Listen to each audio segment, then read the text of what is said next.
Vamos aqui agora, gente, meu povo querido, vamos encerrar a era Vargas com o Estado Novo 37 a 45. Primeiras medidas tomadas por Vargas após o golpe de Estado chamado Plano Cohen. Primeiras medidas, então, fechou o Congresso Nacional, que era o poder legislativo, né? Num sistema autoritário ditatorial há uma hipertrofia dos poderes do executivo em detrimento do legislativo e do judiciário, tá? Então era preciso fortalecer o poder do Vargas como chefe do executivo, como fechando o legislativo, o Congresso Nacional. Extinguiu a Constituição de 34, a Constituição Democrática, né? Afinal de contas ele está iniciando uma ditadura, e todos os partidos políticos foram colocados na ilegalidade. Ele cassou o registro de todos os partidos políticos, iniciando aí uma nova ditadura, tá? Em 1937, já no início da ditadura Vargas, ele vai trazer uma nova Constituição. A Constituição de 37, por quê? Porque a Constituição de 34 era democrática, liberal. Agora ele vai governar sobre a égide, né, sobre a tutela de uma ditadura autoritária. Ele precisa de uma Constituição que seja condizente, né, que tenha, né, uma atribuição autoritária, tá? Essa Constituição de 37, ela ficou conhecida carinhosamente como a Polaca, porque ela é basicamente inspirada na Constituição fascista, principalmente da Polônia, mas com alguns aspectos da Constituição fascista da Itália, tá? Então ela vai receber o nome de A Polaca, devido a alto grau de semelhança com a Constituição fascista da Polônia e da Itália. Foi redigida por Francisco Campos, promovia uma grande centralização do poder político, intervenção do governo federal nos estados e sindicatos, nada muito diferente do que o Vargas já vinha fazendo aí no seu primeiro governo, né, o governo provisório.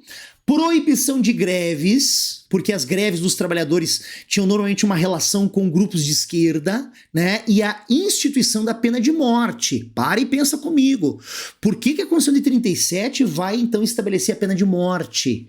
Vargas estabelecendo uma ditadura autoritária, ele precisa legitimar a sua perseguição aos opositores. Ele vai passar a perseguir as oposições, torturar, em alguns casos até matar essas oposições. Como é que eu vou matar a oposição? Como é que eu vou matar um opositor meu?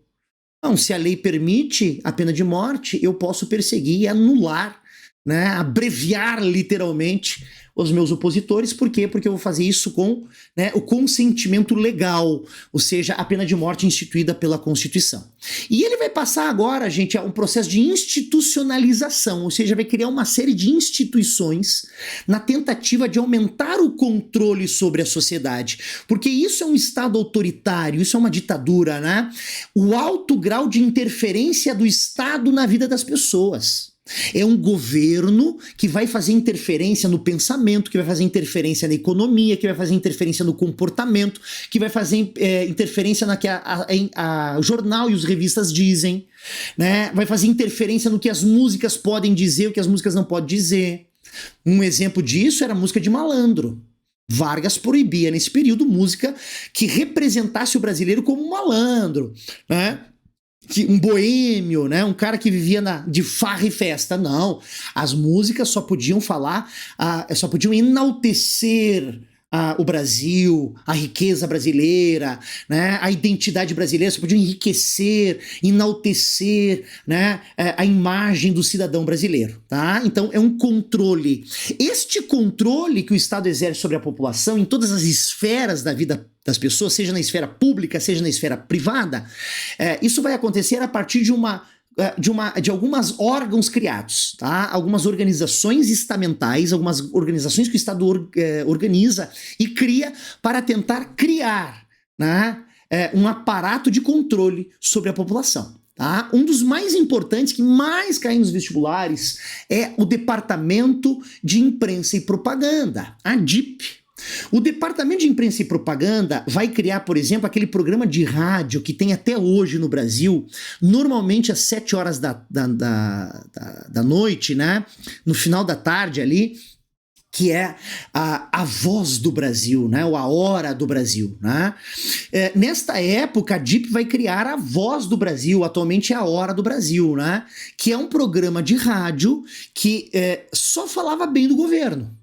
né? Aqui utilizando o mesmo aparato de propaganda nazifascista, né? Uma propaganda que só falasse bem do governo.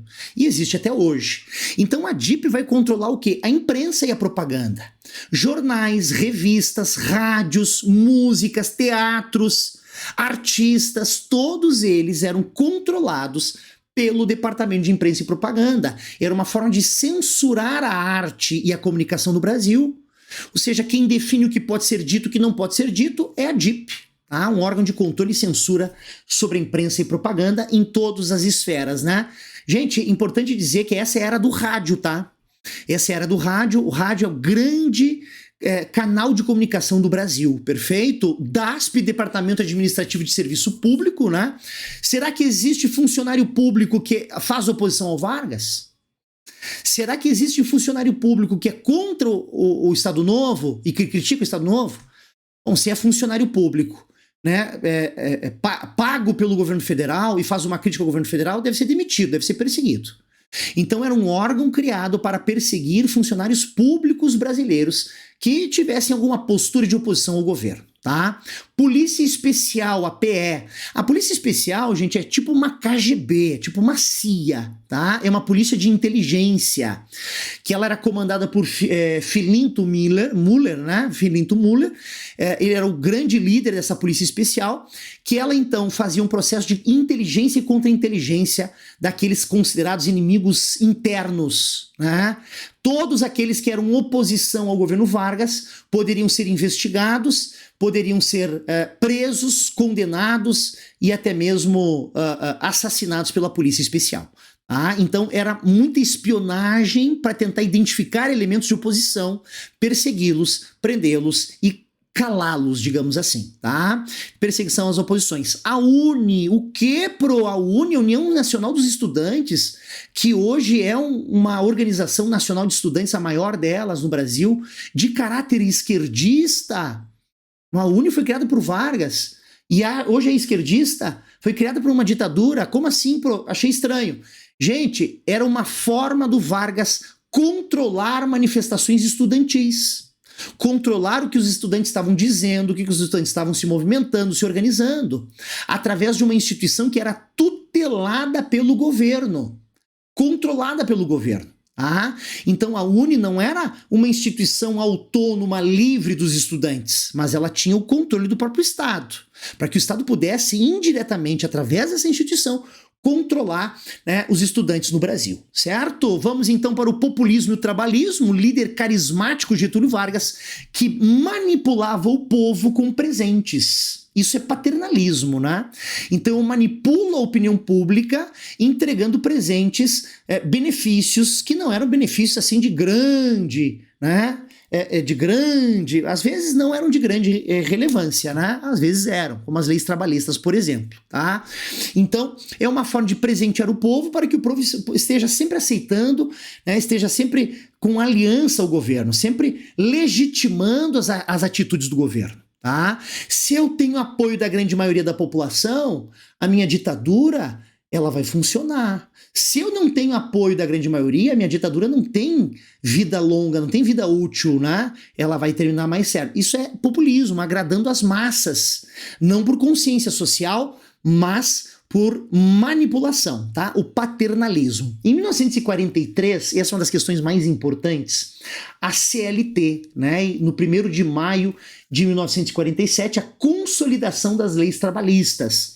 Vargas vem criando uma legislação trabalhista e órgãos trabalhistas desde a sua entrada no poder em 1930.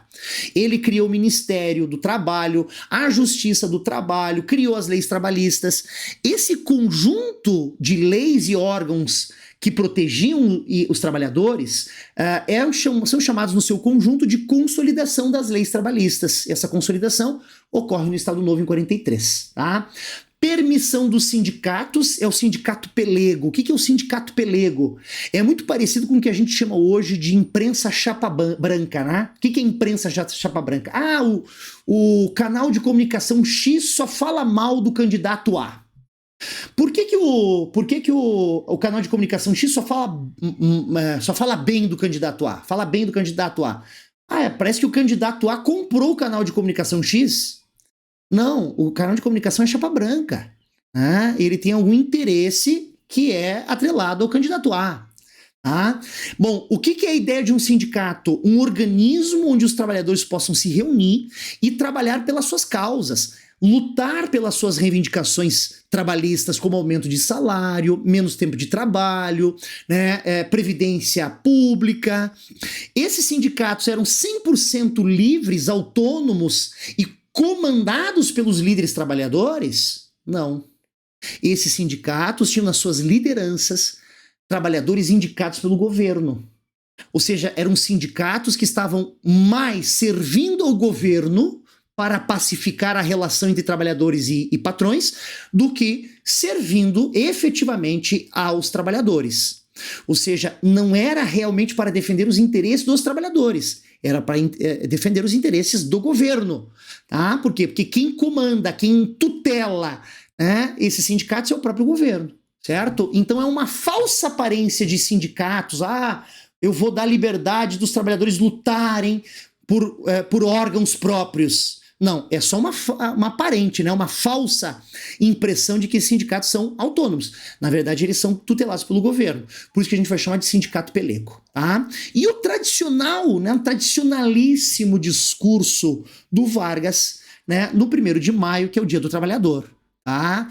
É essa tentativa populista de se aproximar das massas, de tornar seu governo legítimo pelas massas. Tá? Dentro da política nacionalista e desenvolvimentista, né, na política econômica, nós temos aqui, então, o nacional desenvolvimentismo. Como eu disse para vocês anteriormente, é desenvolver a indústria com a participação do governo. Desenvolver a indústria com a participação do Estado. Ou seja, é o governo criando estatais e facilidades para o desenvolvimento da indústria, certo? O que o Brasil precisa para uma efetiva industrialização? O Brasil precisa de 3 coisas, tá? Infraestrutura de estradas e portos e energia elétrica para movimentar a indústria e servir a base de funcionamento da indústria. Precisa de tecnologia industrial, que o Brasil não desenvolve essa tecnologia, e o Brasil precisa de dinheiro. Onde que Vargas vai buscar esses 3 elementos tão essenciais para o desenvolvimento industrial? Nas relações internacionais. Através de uma política chamada política de barganhas. Que é uma política que Vargas vai estabelecer com quase uma doutrina internacional, que é a doutrina das barganhas, né, nas relações internacionais. O que o Vargas sabe? O Vargas sabe que as grandes potências internacionais querem uma parceria com o Brasil. Né?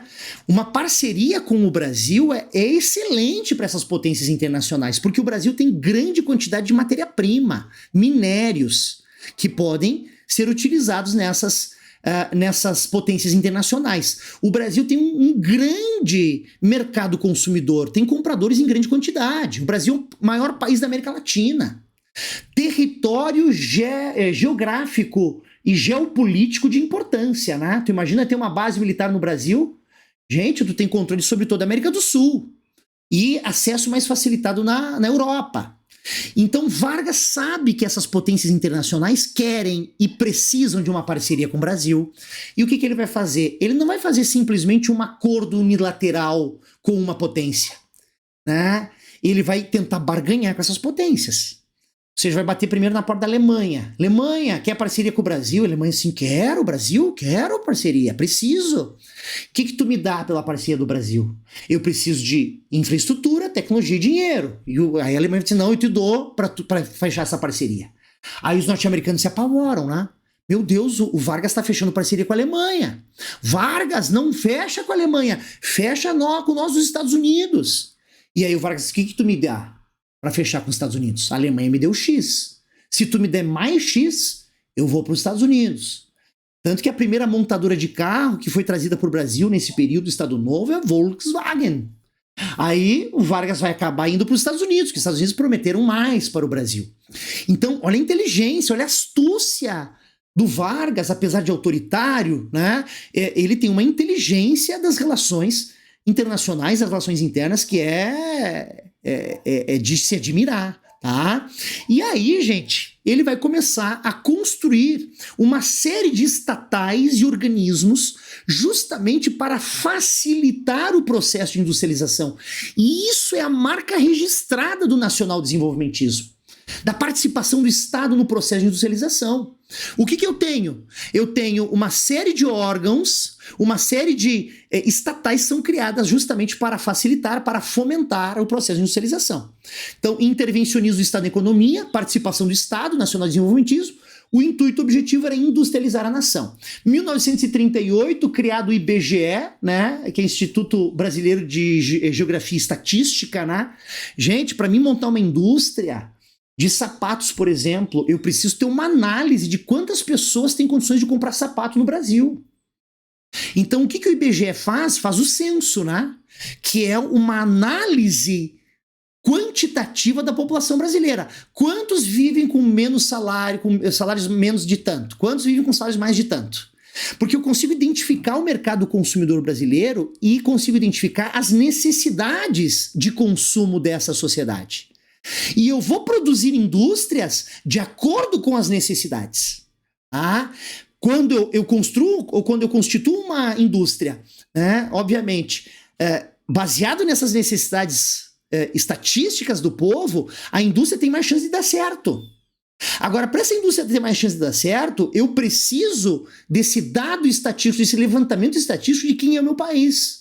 E o IBGE é importantíssimo, inclusive, gente, para empresários privados e particulares hoje, né, que fazem das suas empresas seus investimentos baseados nesses dados estatísticos.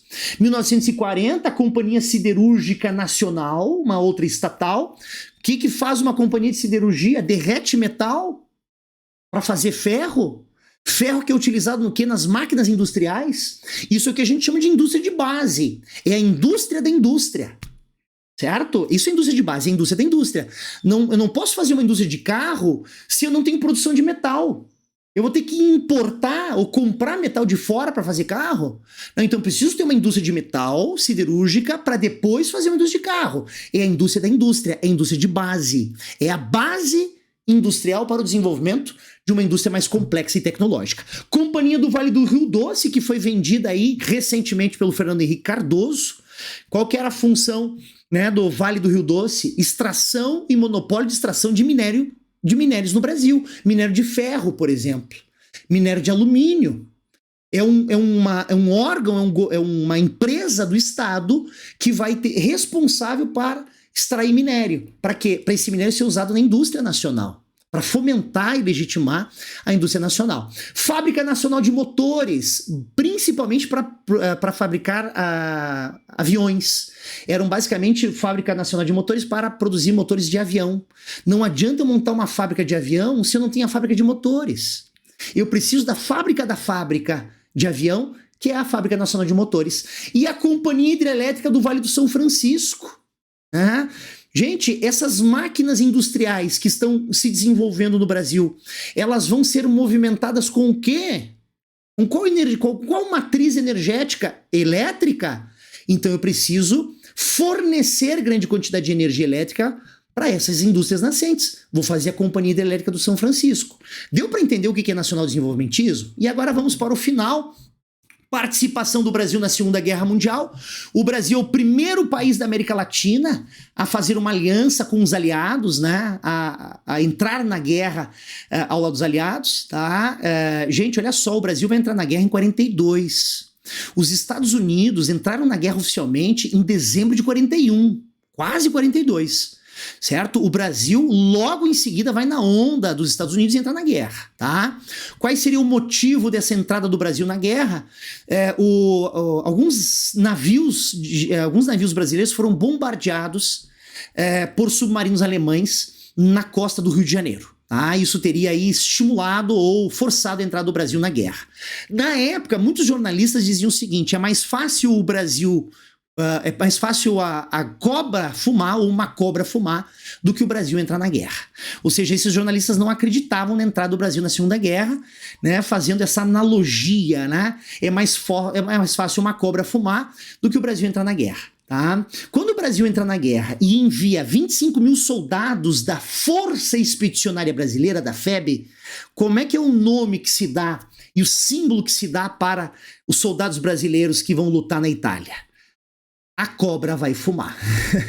É bem curioso, tá? Então, 25 mil soldados da FEB, da Força Expedicionária Brasileira, né, os famosos pracinhas da FEB foram enviados para o campo de batalha na Itália, né? O Brasil não lutou em outra localidade, e pilotos de guerra da FAB também são enviados para o quadro de guerra na Itália, tá?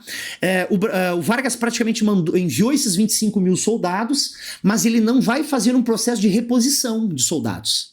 Ele manda esses 25 mil e não manda mais nada, tá? Manda 25 mil, mas não vai fazer um processo de reposição. A grande participação do Brasil no combate da Itália, ali o combate já estava no centro para o norte da Itália, foi a tomada do Monte Castelo, ali nos Alpes italianos, no norte, tá? Essa foi a grande participação do Brasil na Segunda Guerra Mundial no quadro italiano, tá?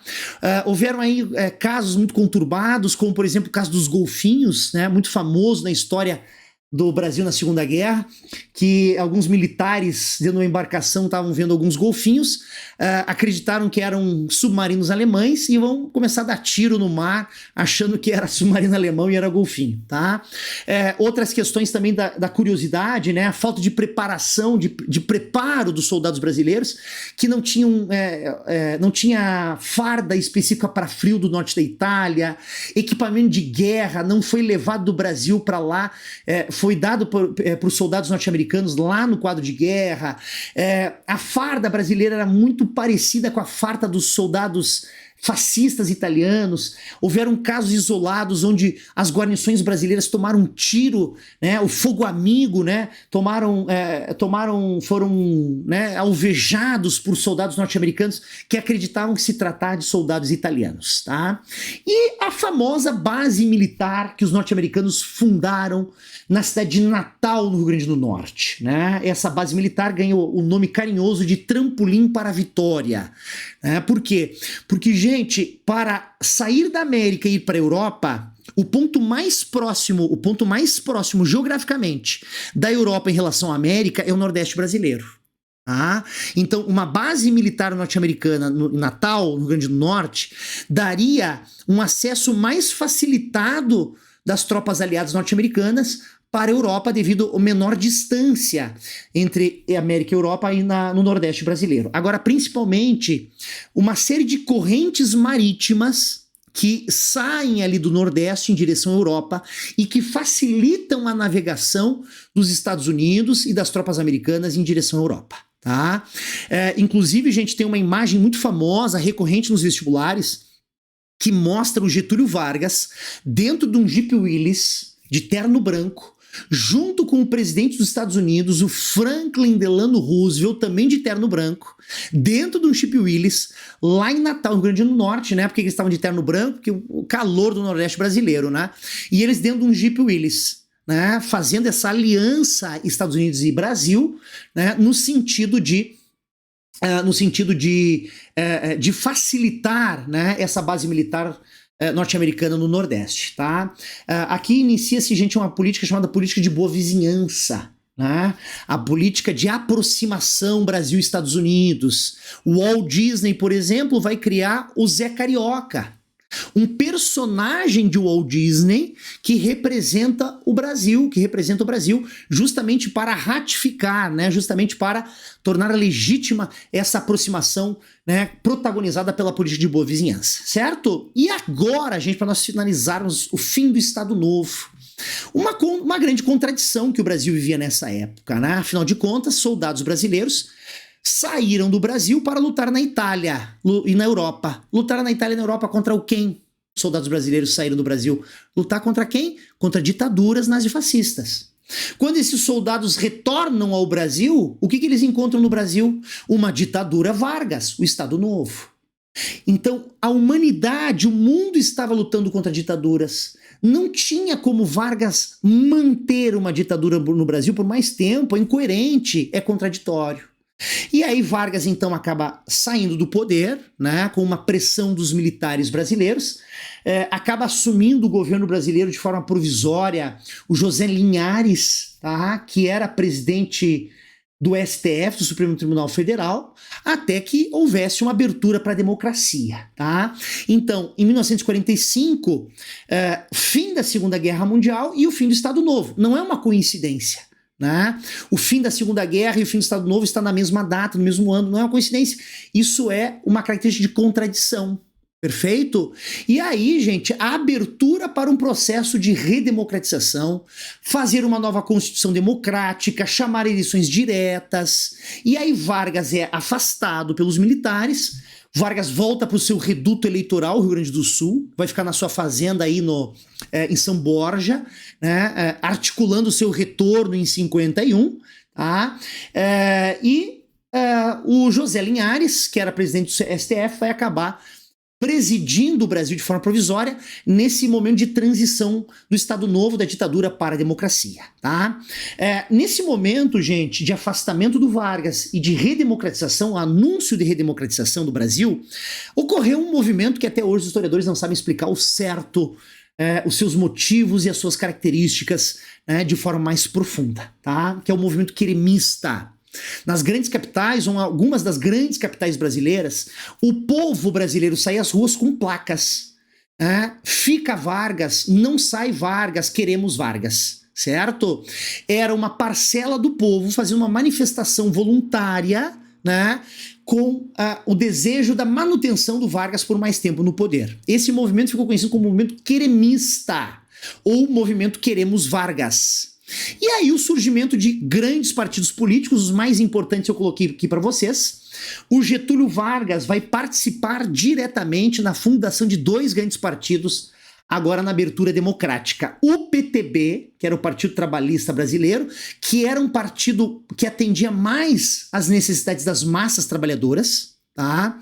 Vai também participar diretamente da participação do PSD, o Partido Social Democrata Brasileiro, né? Que defendia mais as causas da elite e da elite conservadora brasileira.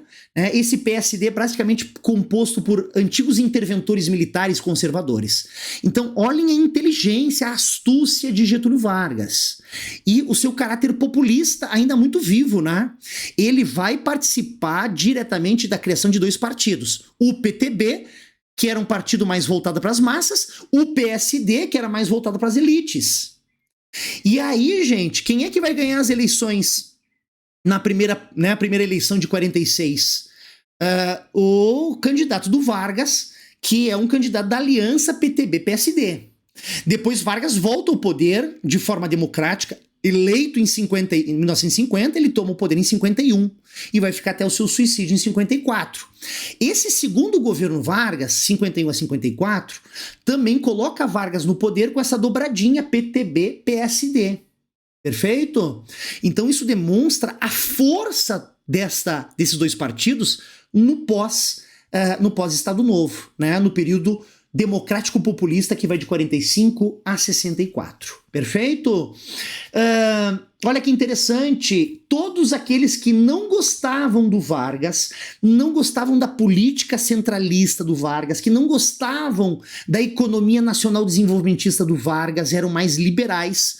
Nós temos a UDN. Tá? Todos aqueles que são contra Vargas vão se reunindo à UDN. Todos aqueles que são contra a política econômica, a política nacional do Vargas vão para a UDN. Tá?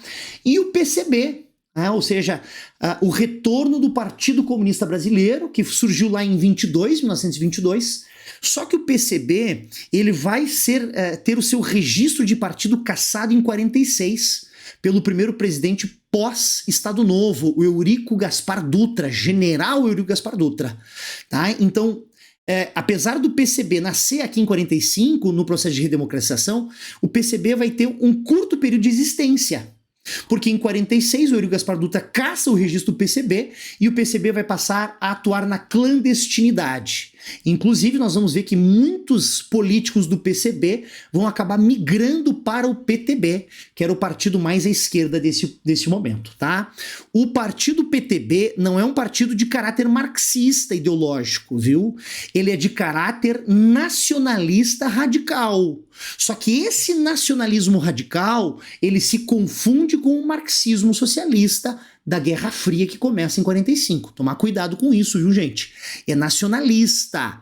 Eles propõem uma política internacional independente, uma política externa independente, de não se envolver na Guerra Fria e de tentar negociar com todo mundo.